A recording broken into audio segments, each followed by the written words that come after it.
मध्य प्रदेश में ग्वालियर शहर संगीत और अपनी ऐतिहासिकता के लिए एक अलग ही स्थान रखता है। ऐतिहासिकता के साथ साथ मध्य प्रदेश में ग्वालियर संसदीय सीट का अपना राजनीतिक महत्व भी है। कभी मध्य भारत की राजधानी रहा ग्वालियर आज भी राष्ट्रीय और राज्य की राजनीति में महत्वपूर्ण स्थान रखता है। आइए देखते हैं ग्वालियर संसदीय क्षेत्र को लेकर ये खास रिपोर्ट। ग्वालियर को राजनीति विरासत से ही मिली है। राज्य से लेकर राष्ट्रीय राजनीति तक में ग्वालियर का खास स्थान रहा है। बात भारतीय जनता पार्टी की करें तो इसी शहर ने उसे भारत रत्न पूर्व प्रधानमंत्री अटल बिहारी वाजपेयी, राजमाता विजयाराजे सिंधिया और कुशाभाऊ ठाकरे जैसे नेता दिए हैं। वहीं कांग्रेस के माधवराव सिंधिया का नाता भी इसी शहर से रहा है। वर्तमान दौर में तो ग्वालियर भाजपा नेताओं का गढ़ है। प्रभात झा, माया सिंह, कप्तान सिंह सोलंकी, नरेंद्र सिंह तोमर, यशोधरा राजे सिंधिया, राज्यसभा सांसद और केंद्रीय मंत्री ज्योतिरादित्य सिंधिया का निवास स्थान भी इसी जिले में है। ग्वालियर में पहला चुनाव साल 1952 में हुआ। यहाँ पर हुए पहले चुनाव में हिंदू महासभा के वीजी देशपांडे ने जीत हासिल की थी।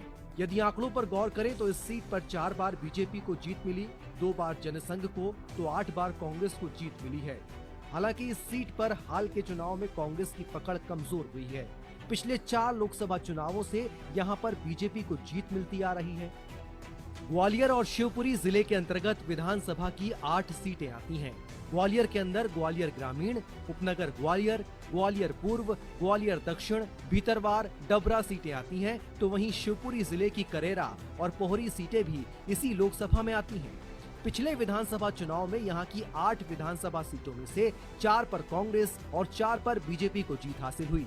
इस बार के लोकसभा चुनाव में जहां बीजेपी ने विधानसभा में हारे हुए उम्मीदवार भारत सिंह कुशवाहा को मौका देकर सबको चौंका दिया है, लेकिन भाजपा और कांग्रेस दोनों ही दल लोकसभा चुनाव में जीतने के लिए स्थानीय मुद्दों की अपेक्षा अपने केंद्रीय नेतृत्व के सहारे ज्यादा दिखाई दे रहे हैं। ग्वालियर के मुद्दों की बात करें तो ग्वालियर में मुद्दे जो है केंद्र शासित जितनी भी अभी तक यहाँ योजनाएं केंद्र के द्वारा दी गई, उन योजनाओं में जो ठीक से काम होना चाहिए था वो आज तक हुआ नहीं। तो इस तरह की जो चीज़ें चल रही हैं ग्वालियर में, तो ग्वालियर का बड़ा दुर्भाग्य है कि ग्वालियर से जो भी प्रतिनिधि चुने गए वो उस बात को ढंग से रख नहीं पाते, रखते हैं तो उस पर ध्यान नहीं देते। और जब तक अपन किसी भी काम को ध्यान नहीं दें तो वो निश्चित रूप से उसमें कहीं ना कहीं कमी रह जाती है। ये कांग्रेस की सदैव सोच रही है, उसी की बात राहुल गांधी कर रहे हैं। जो संविधान बना अपना, अपने भारत का संविधान है, उसमें भी ये सारी व्यवस्थाएं दी, लेकिन फिर भी कुछ लोग वंचित रह गए। उसमें कहीं ना कहीं ये लगता है कि सामान्य वर्ग में भी कई लोग जो है जो आर्थिक रूप से काफ़ी कमज़ोर हैं, उनको भी आगे लाने की ज़रूरत है। चुनाव तो निश्चित रूप से सभी वर्गों के साथ लड़ा जाता है चुनाव। बहुत सारे वर्गों की जब बात कर रहे हैं वो, तो सारे वर्ग साथ आएंगे कांग्रेस के, ऐसा हमारा मानना है। मोदी जी की इस बात की गारंटी है कि पूरे देश में कोई विकास में कमी नहीं आने दी जाएगी। हर समाज, हर वर्ग, हर क्षेत्र के लिए जो भी वो निर्णय ले सकते हैं मोदी जी ले रहे हैं। और देश की जनता को इसलिए भी प्रसन्नता होती है कि देश में पहली बार ऐसे प्रधानमंत्री नरेंद्र मोदी जी के रूप में मिले हैं। इन्होंने हमारे देश की ताकत बढ़ाने का काम किया है। देश को तरक्की और प्रगति की ओर ले जाने का काम सही ईमानदारी से अगर किसी ने किया है तो देश के प्रधानमंत्री नरेंद्र मोदी जी ने किया है। हमें पूर्ण विश्वास है कि जिस तरह से जनता का आशीर्वाद भारतीय जनता पार्टी को लगातार हमारे देश के प्रधानमंत्री मोदी जी को मिला है, वैसे ही इस बार दुगनी ताकत के साथ भारतीय जनता पार्टी को प्रधानमंत्री जी को आशीर्वाद मिलेगा। और इस बार हमें पूर्ण भरोसा है कि 400 से अधिक सीटें हमारा एनडीए और भारतीय जनता पार्टी जीतेगी।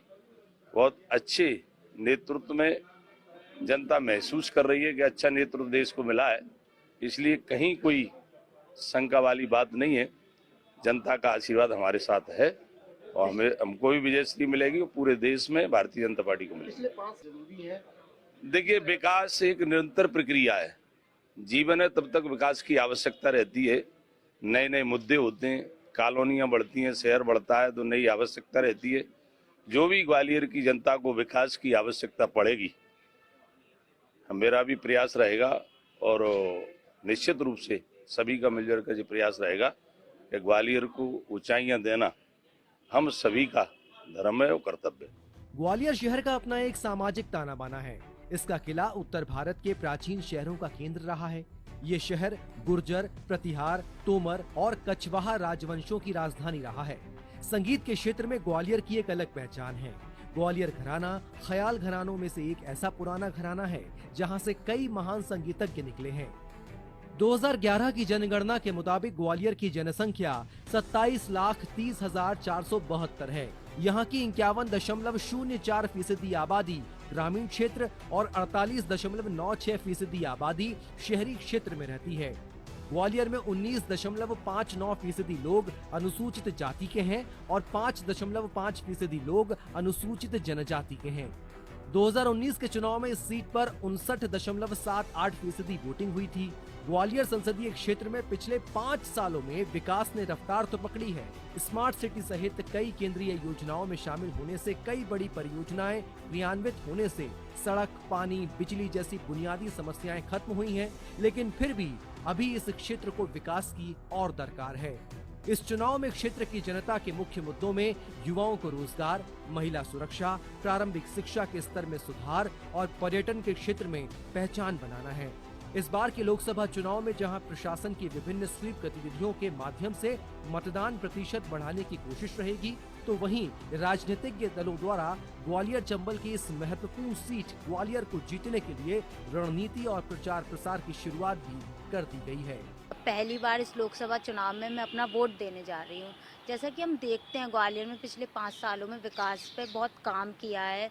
ग्वालियर में सड़कों वगैरह पे, साफ सफाई के में ग्वालियर बहुत अच्छा जा रहा है। एजुकेशन के क्षेत्र में भी ग्वालियर में काफ़ी हद तक विकास हुआ है। लेकिन फिर भी जैसा कि अभी एज स्टूडेंट मेरी एक्सपेक्टेशन है कि ग्वालियर में रोजगार को लेकर सरकार हमारी और ध्यान देनी चाहिए, हमें हेल्थ में और सुविधाएं मिलनी चाहिए। यही मेरी एज स्टूडेंट मेरी एक्सपेक्टेशन है आने वाली सरकार से। लोकसभा का चुनाव तो केंद्रीय मुद्दों पर लड़ा जाता है। देखा जाए तो मोदी शासन द्वारा जो स्मार्ट सिटी के जो प्रोजेक्ट चलाए जा रहे थे वो एक सराहनीय पहल थी और ग्वालियर को उस 100 सिटियों में मौका मिला आने का और उसके तहत ग्वालियर में काम भी हो रहा है और वो लोगों को दिख रहा है। मगर आज भी कुछ क्षेत्र ऐसे हैं जिसमें काम करने की आवश्यकता है, जैसे शिक्षा हो गया अपना और स्वास्थ्य हो गया। कारण ये बेसिक मुद्दे ऐसे हैं कि हर घर तक पहुंचने ज़रूरी है। शिक्षा का स्तर और अच्छा होना चाहिए और मेडिकल हेल्थ की सुविधा भी बहुत अच्छी होनी चाहिए।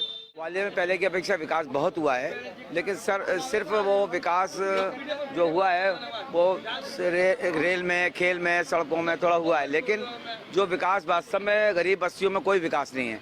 आज भी हम शोषित पीड़ित वर्ग के लोग जो है वो नरकी जीवन जी रहे हैं। नालियाँ बढ़ी हैं, सड़कें खुदी पड़ी है, पूरे शहर में आप देखिए गड्ढे, जगह जगह गड्ढे हैं, तो कोई सुनवाई नहीं है, कोई देखने वाला नहीं। सारी पार्टियों को खास तौर से ध्यान देना चाहिए। जो हिंदुस्तान में आज जो ज्वलंत समस्याएं हैं, जैसे हमारे बेरोजगार फिर रहे हैं, किराए बहुत बढ़ रहा है और कोई सुनवाई नहीं है, और हम खास तौर से महंगाई बहुत बढ़ रही है, बेरोजगारी बहुत बढ़ रही है, गरीबी बहुत बढ़ रही है, इस ओर ध्यान नहीं है। इससे पहले जो भविष्य में चुनाव हुआ करते वो सब इन्हीं मुद्दों के आधार पर हुआ करते। ग्वालियर चंबल संभाग में हमेशा से महल की राजनीति हावी रही है और केंद्र में स्थापित पार्टियों के मजबूत चेहरों ने इसे मजबूती दी है। और पिछले विधानसभा चुनावों में राजनीतिज्ञ समीकरण भी बदले हैं, क्योंकि कांग्रेस की पहचान वाले ज्यादातर चेहरे अब बीजेपी में हैं। तो ये देखना दिलचस्प होगा कि इस सीट पर मतदाता किसको अपना बहुमत देकर विजयी बनाते हैं। ग्वालियर से नवीन नायक के साथ bureau report, DD news, Bhopal.